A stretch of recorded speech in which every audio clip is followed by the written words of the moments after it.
Wilson Morales from Black Film TV, talking to A V Rockwell, winner of the Gotham Award for Breakthrough Director for her film 1001, along with her producer, Lena Waithe. How are you? Very well. How are you this morning or this Good. afternoon? I looked it up, and you're the fifth Black director to win in 30 years. Wow. You're the third female director. You're the third female Black director, but you're the fifth overall in 30 years to win the Breakthrough Director at the Gotham Awards. Wow. So that's always, it's never an easy feat, So like knowing this movie came out at Sundance and then they came hit theaters and then we're in December now, you're able to still talk about it. How do you feel about the win and just the fact that this movie is still being talked about months later?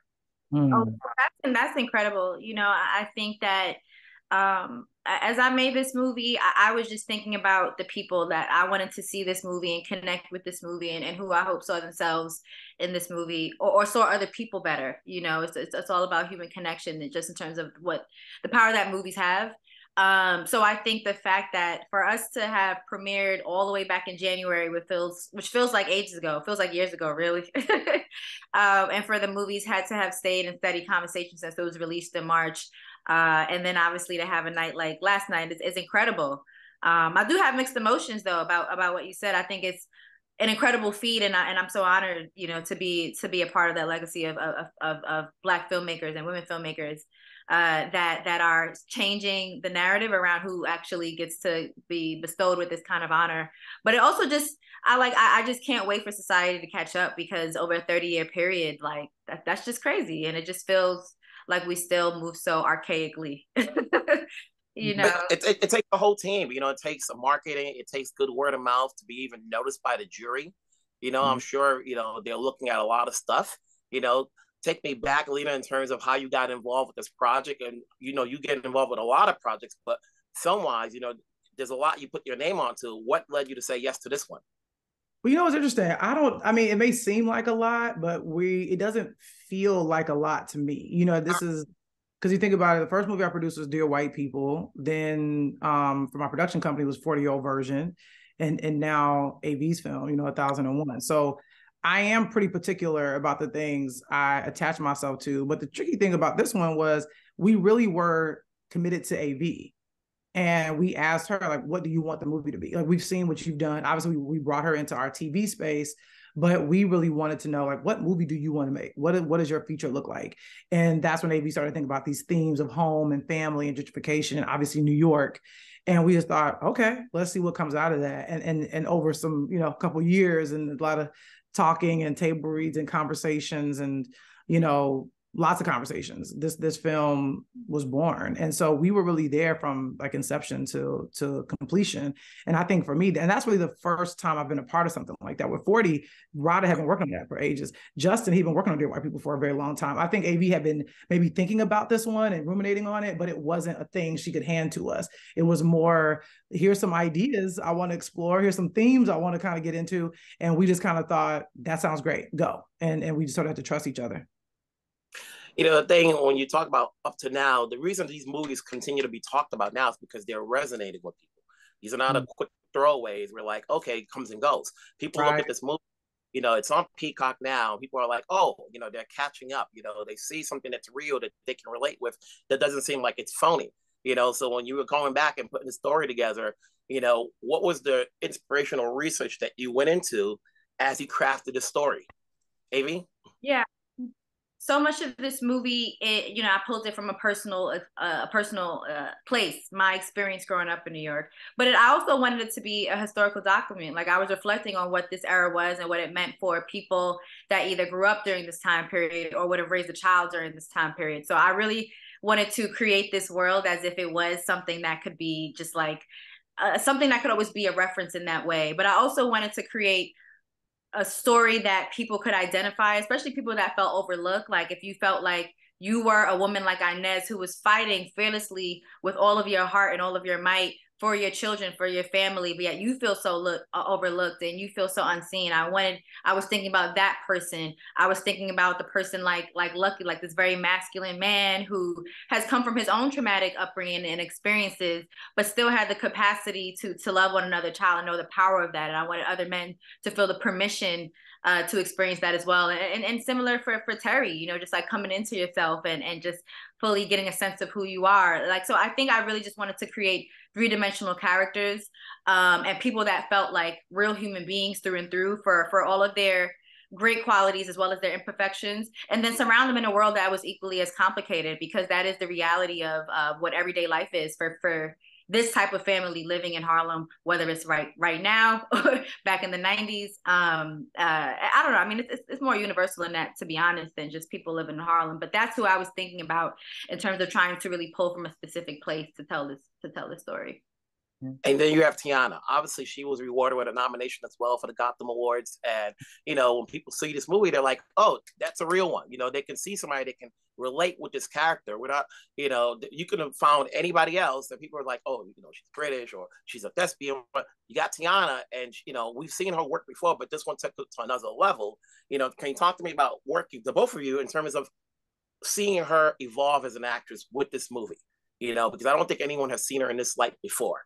Yeah, and isn't that so exciting, you know, to kind of know the power of what this moment means for somebody else's life. You know, I think that makes me so proud as a filmmaker to be able to do that for her and to elevate her and to see that in her, and for her to trust me as a filmmaker and trust my guidance, as I like said, dig into yourself and pull all of that out and put into that. So I'm just so proud of her, and I think the process of working with her, in hindsight, I think it was just such a beautiful experience and growing experience for the both of us, in the same ways that I needed you know, I needed her to trust me. You know, I needed to make a space that, like, you know, like basically we needed to trust each other. And that was maybe one of the biggest lessons that I learned in working Teyana. I remember early on in the process, she kept, like, I feel like when we were preparing to go into production, she kept she kept pushing me, and I didn't know what she was pushing for. But it was really just that vulnerability. She's like, listen, I'm opening up of myself to you. Like, I need you to do the same for me. And so I was like, oh, like that was it. You know, but that's right. I think as a filmmaker, that's something that I knew already, but I needed to be reminded of, that we're on this road together and that we have to fully commit to each other during this journey. For you, Lena, as a producer, when you see this movie being rewarded with accolades, and you see the journey that AV and Teyana are going through now and continue to go through, what does that say for you as a producer, to be proud that, like, look at how far this film is going and continues to grow, even though you still have other projects you're working on? But listen, this run ain't over yet. Yeah, you know, you've been with us. Thank you for showing up at the premiere in Harlem. That meant a lot to us. You know, you always are supportive, not just in words, but, you know, in your presence. And that means a lot. You know, I always love seeing you out. But yeah, you've been seeing the journey. And I think for this film, and, you know, Wilson, it's about getting it all the way to the finish line. And the finish line is, you know, is that ultimate Academy Award ceremony. So that way the world can know about the film. And the world, unfortunately, sometimes wants to be told that they kind of have to watch something because something is being awarded with things, or people are talking about it. And so for us, it's less, the awards are cool, but we know what it means. It means that more people will see the film. And that's what we really want. Ultimately, we want people to see the work, because we know that the work can change not just our lives, but the lives of people that watch it. And that, not just, you don't have to look like the people in the film for the film to change your life. You know, you can look at the film, the people that don't look like you, and see yourself in those people. And I think that's where bridges are built, you know, more than any campaign ad can do. We have to see ourselves in each other. And I think that's why the movie is still being talked about, because even though it's very specific in terms of the world, in terms of these characters, and in terms of the language, but it is extremely universal, because we all know about home life. We all know about family stuff. And we also know about holding on to home. And I think that's what the movie really sings about. And I'm really proud of it. The thing I tell everybody is that there's a glut of, you know, of stuff that's out there. You know, we've got a slew of Black projects, TV, film, streaming, cable, theaters. You know, it's a lot about it. It's all about the marketing, making sure people know about it, because, you know, I try to promote as much as I can, but there are some things that I don't know about, so I try to do it every weekend. Like every weekend, there's always at least 10 to 15 new stuff, and it can go on in a minute. It's not that time period. You think 30 years ago, we only had like 17 projects and that was it. And we all knew about it because it wasn't that many, so like we have to see what we can do. I think I'm losing battery power. Give me a second. Don't worry about it. Hear me? Yeah, I got you. I mean, but I think too, like there's a reason why they expanded the best picture to 10 films, because there's so much. There's so many movies that come out, and 5 was just not enough. And so we're grateful for that. But we hope those 10 films that they do choose ultimately are reflective of the best movies that came out, this year. So we feel hopeful, and we also feel, worthy of any conversation of some of these other films with people in them that don't look like us. So we just want to keep pushing and make sure people know about the movie. Amy, what have you learned throughout this whole time as a director, from whether it's reviews, feedback, working with Lena, that helps you moving forward to whatever project you may do next? What have I learned? Yeah, as a director, like, the film has come out, obviously you've seen the reviews, you work with your producers, obviously as you're going out and still promoting this movie, is there anything that you learned that's new that when you work on whatever project you do next, you can take these notes and so forth? It's so interesting. I think particularly in you bringing up reviews, which I have seen them, but I try to avoid it for the most part. Somebody actually said something to me that has stayed with me as I go through this for the first time, which is, when it comes to certain feedback, like, do you know these people? Are they people that you respect and admire? Are these people that really care about you? Are they invested in your, in what's best for you and in the future that you want for yourself?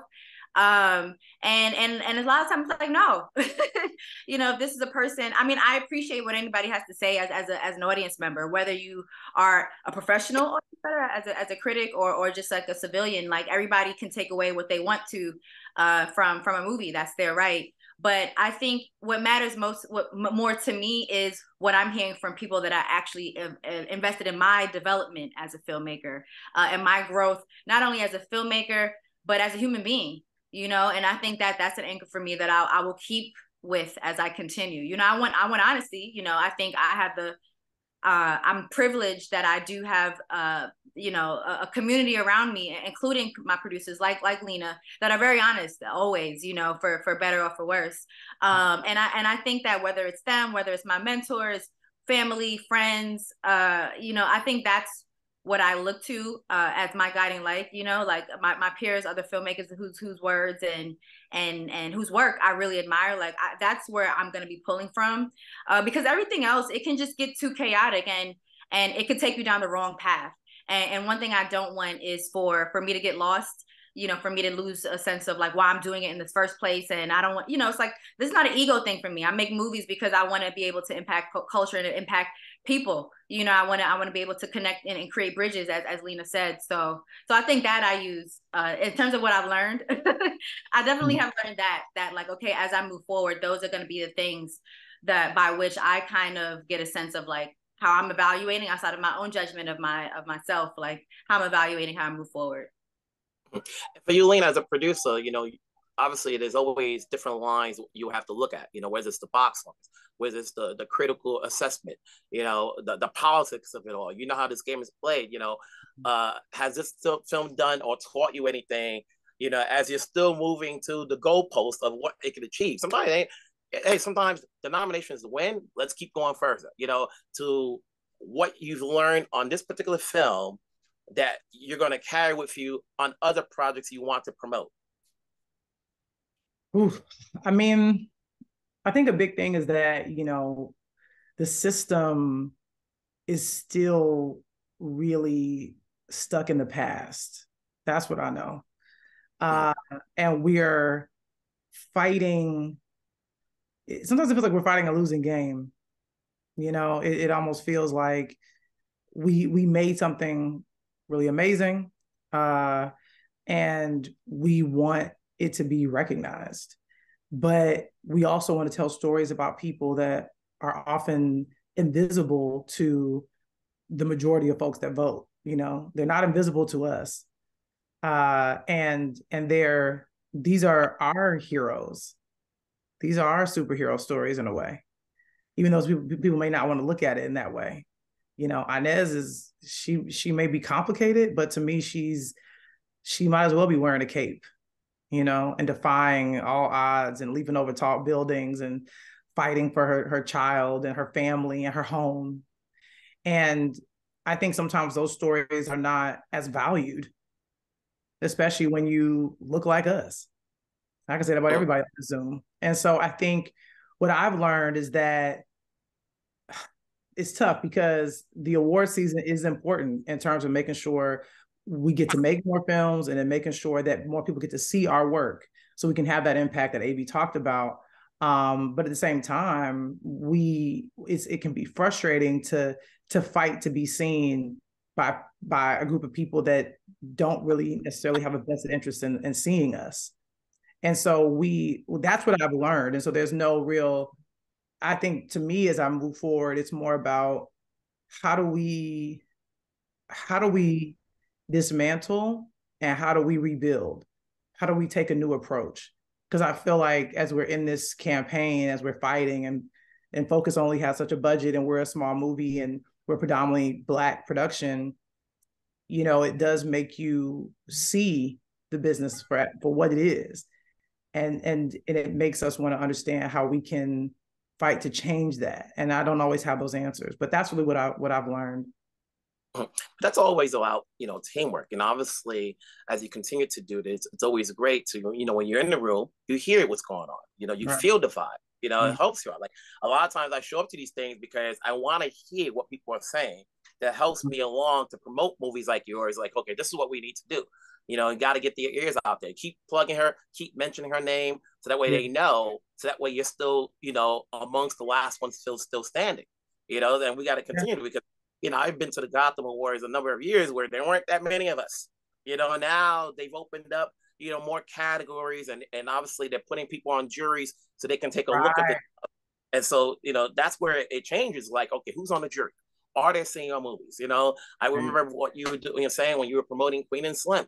You know, and you know, and there's still more. You know, you got Kokomo City. Like, okay, there's a lot more to do, but for now, you know, all we can say, hey, one at a time, one step at a time. Congrats on the win. Congrats on continue to roll. I'm sure we'll be talking again. I'm sure I'll see you again. Oh yeah. Keep it going. I'm always here to support. I'll let you guys go because I know you've got a long run, and I'll see you down the road. Thank you, Wilson, for everything. We appreciate you, brother. Take care.